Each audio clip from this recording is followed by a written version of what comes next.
Plusieurs problèmes. Le premier et le principal, c'est que ça transforme l'argent en ce que ça n'est pas. C'est-à-dire l'argent doit être un moyen d'échanger, une monnaie d'échange, le moyen de permettre des échanges. Et là, les paradis fiscaux permettent de sortir la logique de l'argent de cette logique d'échange pour en faire une machine à produire de l'argent pour quelques-uns. Voilà. Et donc à déséquilibrer et à rompre le lien entre ce qu'est la production et ce que ça coûte et ce qui est payé par les gens qui achètent. C'est-à-dire qu'on a les moyens aussi, alors ça c'est le premier problème. Le deuxième problème, c'est d'échapper à l'impôt. Très clairement, on va dans les paradis fiscaux parce que justement ce sont des paradis sur le plan fiscal, si tant est que ce soit ça un paradis, c'est-à-dire qu'on ne paye pas d'impôts. Pas d'impôt sur les plus-values, pas d'impôt sur le revenu, le cas échéant, pas d'impôt sur les revenus financiers, et donc on empêche toute redistribution.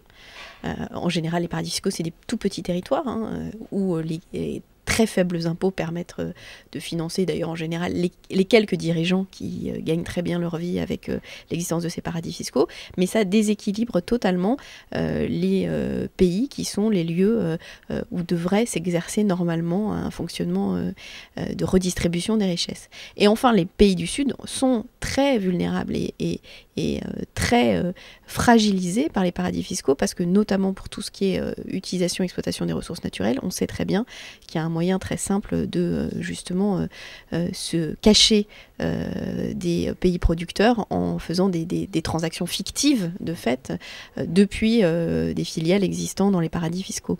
Donc tout ça forme un système qui a comme conséquence de favoriser aussi souvent la corruption, parce que c'est des pays où le secret bancaire, où les possesseurs des comptes via des espèces de filiales à statut totalement baroque sont protégés. Donc ça pourrit le fonctionnement à la fois de l'économie, mais surtout d'un véritable équilibre et d'un véritable partage des richesses à l'échelle mondiale, les paradis fiscaux.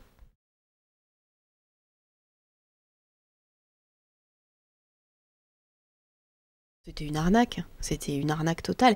Et il y avait une très grande pression internationale, une pression populaire aussi, parce que cette technique de blanchiment, d'ailleurs, parce qu'on parle de ça pour l'argent de la drogue, mais en fait c'est du blanchiment d'argent tout simplement et du vol, pour une grande part, du vol qui est organisé au sein de ces paradis fiscaux, devenait absolument insupportable dans une période de crise très importante. Du coup, les dirigeants internationaux, mais surtout le président de la République française, s'est senti obligé de faire des déclarations va-t-en-guerre qui se sont traduites par rien. Mais objectivement par rien. C'est-à-dire qu'il n'y a aujourd'hui pas plus de pression qu'avant sur ces pays. Les plus scandaleux et absolument scandaleux de situations sont un petit peu revenus en arrière. Mais tout ce qui fait l'existence même des paradis fiscaux est intouché aujourd'hui.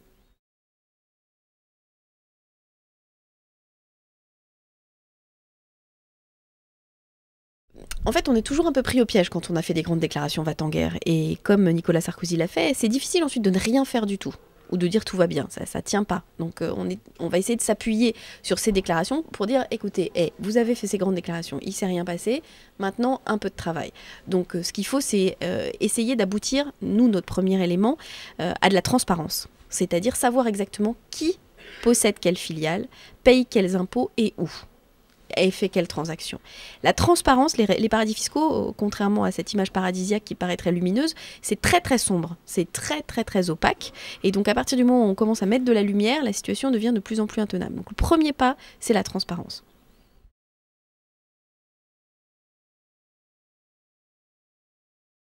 Il y a deux choses, il y a les objectifs qu'on pourrait se fixer, des objectifs politiques, et puis il y a ce qu'on fait. Moi, je vais donner l'exemple très concret de ce qu'on a fait au Conseil régional d'Île-de-France, où on dit qu'on veut bien travailler avec un certain nombre de banques, mais qu'on exige d'elles leurs activités détaillées pays par pays, leurs marges, les impôts qu'elles payent dans chacun des pays où elles ont une filiale.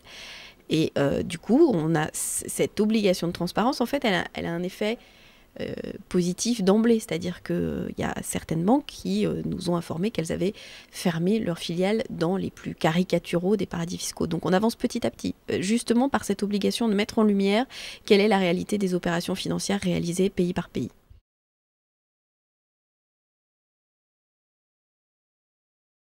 D'abord, c'est un sujet qu'on a beaucoup porté pendant la campagne électorale pour dire, bien sûr qu'on n'est pas autour de la table du G20.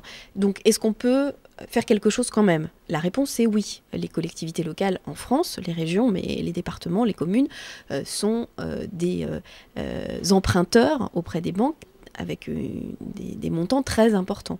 Donc ils ont un rôle à jouer. Le rôle, c'est de choisir avec qui ils travaillent. Donc je crois qu'on a été en Île-de-France assez à l'initiative sur ce sujet. On l'a porté très fortement pendant la campagne. Ça fait partie de l'accord qu'on a passé sur le programme entre les deux tours avec nos partenaires et notamment avec le Parti socialiste. Et ça fait partie, c'est une des premières délibérations que le Conseil régional a votées. Je crois qu'au départ, ils n'étaient pas vraiment convaincus. Ils doutaient de l'efficacité et puis aussi de la possibilité juridique de le faire. Donc on a eu un travail de débroussaillage très important, mais on l'a fait. On l'a fait d'ailleurs, et je dois dire, en lien avec un certain nombre d'ONG, parce que justement, il y a des ONG qui ont de l'expertise sur ce sujet, qui ont travaillé, qui ont des propositions. Donc c'est vraiment notre manière de travailler. On ne croit pas qu'on a la réponse tout seul. Et puis, quand ça a été passé au crible, notamment des services juridiques de la région Île-de-France, on peut avec tranquillité dire que nos copains dans les autres régions, ils peuvent légitimement s'appuyer sur ce travail. Donc on fait ce rôle de défrichage, mais je dois dire qu'y compris ensuite des présidents de collectivités locales ou des maires se sont dit nous aussi ça nous intéresse là un peu quelles que soient les étiquettes. Donc on est très content d'avoir pu lancer la machine sur ce sujet-là.